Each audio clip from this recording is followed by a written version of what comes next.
Νέες κακές εξελίξεις για την Ουκρανική πλευρά έχουμε σήμερα στα μέτωπα του πολέμου στην Ουκρανία και ειδικότερα σε αυτό του Ποκρόβσκ, καθώς το Ρωσικό Υπουργείο Άμυνας ανακοίνωσε και επίσημα νωρίτερα το απόγευμα ότι οι ρωσικές δυνάμεις έθεσαν υπό τον πλήρη ελεγχό τους τον οικισμό Πεσανόε, που βρίσκεται λίγο έξω από τον Ποκρόβσκ, στα νοτιοδυτικά του και βόρεια του Σεβτσέγκο, δίνοντας μάλιστα στη δημοσιότητα και πλάνα βίντεο από τις μάχες που διεξήγησαν εκεί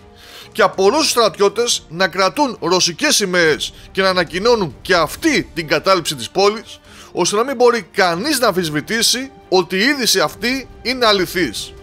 Μιλάμε λοιπόν για περαιτέρω σφίξιμο του κλειού της πόλης Ποκρόβσκ που δημιουργεί αυτή τη στιγμή η ρωσική πλευρά, θέλοντας να την στραγγαλίσει, να την αποκόψει από οποιοδήποτε ανεφοδιασμό και να εγκλωβίσει όσους αποφασίσουν να παραμείνουν εκεί για να αντιμετωπίσουν τους Ρώσους, που πλησιάζουν ολοένα και περισσότερο και από τα δυτικά και από τα ανατολικά, αλλά και από τα νότια, όπου τις προηγούμενες ημέρες κατάφεραν να πάρουν και τον οικισμό Νταντζεσκόε, εδραιώντας και ενισχύοντας ακόμα περισσότερο τις δυνάμεις τους που προωθούνται από τα νότια και που για αυτή τη ρωσική επιτυχία δόθηκαν σήμερα πλάνα βίντεο, τα οποία φυσικά εκτός της πιστοποίησης του γεγονότος ανεβάζουν και το ηθικό των ανδρών του ρωσικού στρατού σε όλα τα μέτωπα. Κάτι που είναι ιδιαίτερα σημαντικό, ειδικά αυτή τη χρονική περίοδο, καθώς δεν θα πρέπει να ξεχνάμε ότι βρισκόμαστε στη μέση του χειμώνα και οι καιρικές συνθήκες είναι εξαιρετικά αντίξωες,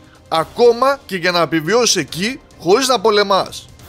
Τώρα, όσον αφορά τις ανεπίσημες πληροφορίες από ρωσικά μέσα ενημέρωσης, οι ρωσικές δυνάμεις κοιτούν προς το Κοτλίνο και το Ουντάτσνε, που με την κατάληψή τους θα αποκόψουν ταυτόχρονα τον Ποκρόβσκ από ένα σημαντικό δρόμο ανεφοδιασμού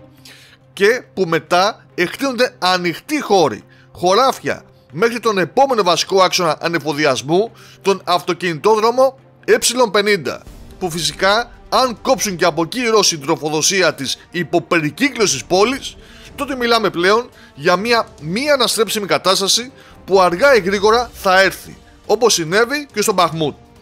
Πλησιάζουν λοιπόν οι Ρώσοι στο Ποκρόβσκ, βρίσκονται σε απόσταση αναπνοής, ενώ ταυτόχρονα το περικυκλώνουν και όλοι πλέον αναμένουν πότε θα δοθεί η εντολή της έναξης της βασικής επίθεσης κατά της πόλης.